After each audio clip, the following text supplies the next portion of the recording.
안녕하세요. 글로만나입니다. 반갑습니다.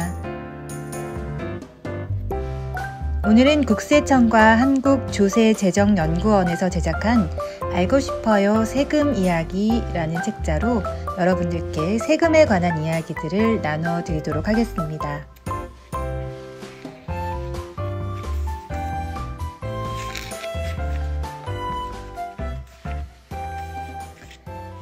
세금이란 무엇일까요? 정부가 나라 살림을 하기 위해서는 돈이 필요합니다. 그래서 법에 따라 국민으로부터 일정한 돈을 걷는데 이것을 세금이라고 합니다. 세금세는 벼 화자와 바꿀 태자가 합쳐져 만들어진 글자인데요. 옛날 농경사회에서는 세금을 돈으로 내지 않고 쌀, 즉 벼로 내었기 때문에 세금세라는 글자에 벼 화자가 들어있습니다. 세금과 동일한 뜻으로 사용되는 조세라는 두 글자에도 역시 벼 화자가 들어있습니다. 조세의 첫 글자인 구실조 또한 벼 화자와 우선 차자가 합해져 만들어진 글자입니다. 즉 나라의 우선으로 벼를 바친다는 뜻으로 만들어진 글자가 바로 구실조라고 합니다. 세금은 왜 필요할까요? 우리나라의 최고 법률인 헌법에는 모든 국민은 법률이 정하는 바에 의하여 납세의 의무를 진다 제38조라고 되어 있습니다. 이 때문에 납세의 의무를 국방의 의무, 교육의 의무, 근로의 의무, 환경 보전의 의무와 함께 국민의 5대 의무라고 합니다. 세금은 내기 싫다고 해서 내지 않아도 되는 것이 아니라 나라가 발전하고 국민이 잘 살기 위해 나라의 주인인 국민으로서 당연히 내야 하는 것입니다. 한편 케네디 대통령은 세금은 시민권의 연회비라고 말하기도 했습니다. 나라 살림에 필요한 공동경비인 세금을 마련하기 위해 국민이라면 누구나 법에 정해진 대로 나누어 내기 때문이죠.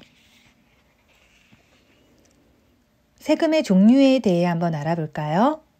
세금은 크게 국가에 내는 국세와 지방자치단체에 내는 지방세로 나눌 수 있습니다.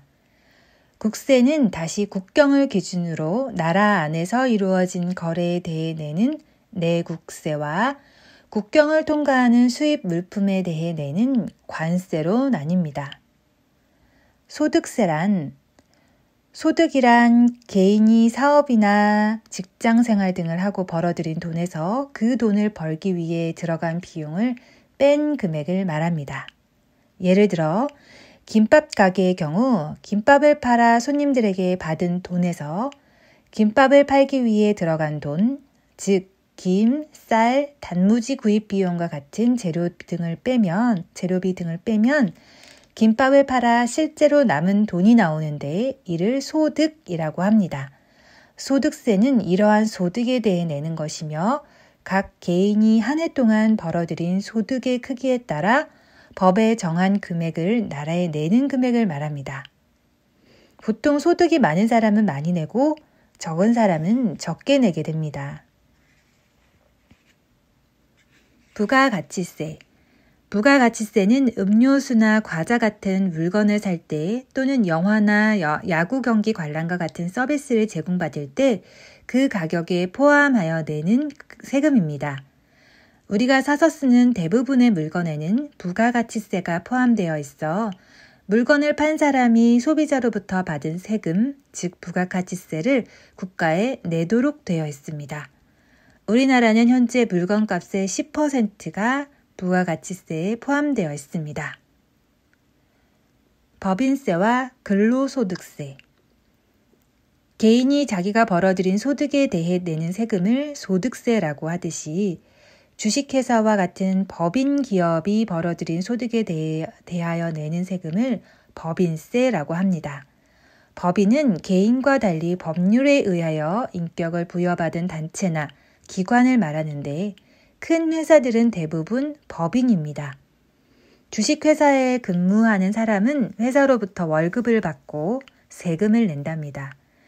이에 대한 세금을 근로소득세라고 합니다. 상속세와 증여세.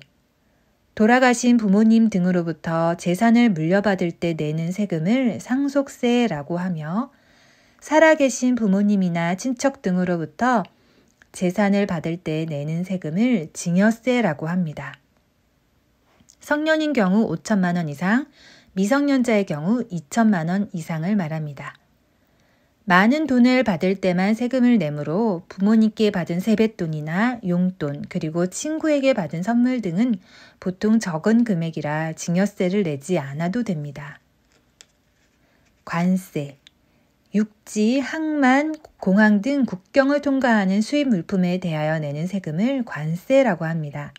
이와 같이 수입 물품에 세금을 매기는 이유 중에 하나는 수입 물품의 가격을 높게 만들어 같이 경쟁하는 국내 제품의 산업을 보호하기 위해서입니다.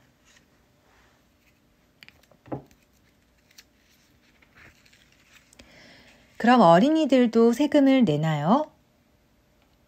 어린이가 무슨 세금을 낸다고 라고 생각할 수 있겠지만 사실 우리 어린이들도 나라에 세금을 내는 대한민국의 당당한 국민입니다.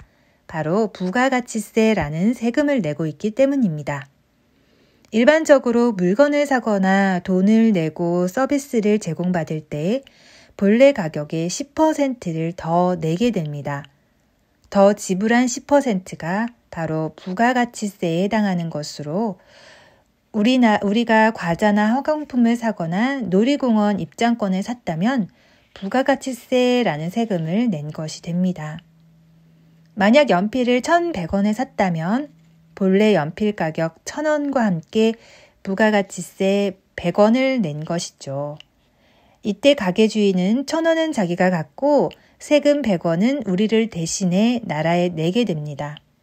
결국 그 100원은 여러분이 낸 것이므로 여러분도 세금을 낸 셈이 됩니다. 그럼 세금을 누가 얼마만큼 낼지는 어떻게 정할까요? 옛날에는 왕과 몇몇 신하들이 세금을 정하였습니다. 따라서 백성들은 불만이 있어도 참아야 했지요. 그러나 오늘날 우리나라와 같은 민주주의 국가에서는 국민이 나라의 주인입니다. 따라서 국가가 국민을 무시하고 일방적으로 세금을 정할 수 없습니다. 우리나라 헌법에는 조세의 종목과 세율은 법률로 정한다. 제59조라고 되어 있습니다. 이것은 국민이 어떤 경우에 세금을 내야 하고 또 내야 할 세금은 어떻게 계산되는지 미리 법으로 정해 놓아야만 국민으로부터 세금을 거둘 수 있다는 이야기입니다. 세금을 사용하는 곳은 어떻게 결정되나요? 정부에서는 나라 살림을 위해 세금 사용 계획, 세출 예산이라고 합니다. 이것을 마련하는데 이렇게 세운 계획은 국회에서 최종적으로 허락을 받아야 합니다. 국회는 국민을 대표하는 기관으로 국회에서 허락을 받는다는 것은 결국 국민에게 허락을 받는다고 볼 수 있습니다. 이렇게 국회가 정부에서 마련한 세금 사용 계획을 충분히 검토하여 확정하게 되면 정부는 확정된 내용에 따라 나라 살림을 하게 됩니다. 물론 국회는 이후에도 정부가 세금 사용 계획에 따라 나라 살림을 잘했는지 또는 세금을 낭비한 일은 없었는지를 감독하고 검사하는 일을 하게 됩니다. 이처럼 국회는 국민을 대표하는 기관이므로 국민 뜻에 따라 세금을 사용할 곳을 결정하는 중요한 역할을 합니다. 재미있는 세금 이야기를 들려드릴게요. 스위스와 독일에서는 반려견세라는 것을 부과하고 있습니다. 우리나라에서는 5가구 중 1가구꼴로 반려동물을 키우고 있다고 해요. 대략 500만 가구쯤 되는 셈이죠. 각 가정에서 키우는 수많은 반려동물 중 가장 많은 숫자를 차지하는 것이 바로 반려견인데요.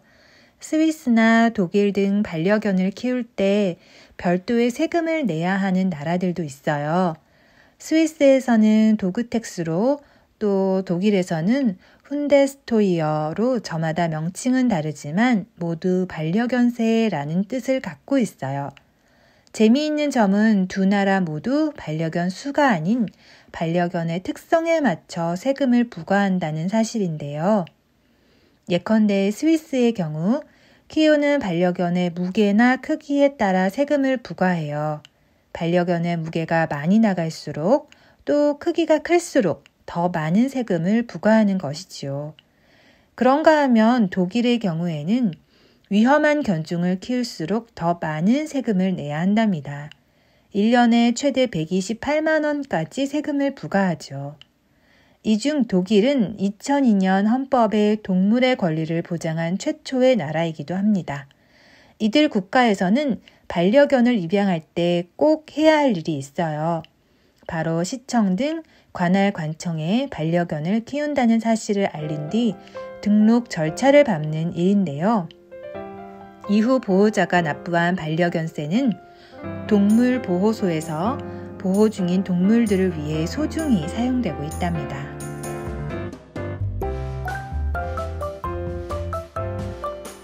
오늘의 글로 만나 경제는 여기까지입니다. 고맙습니다.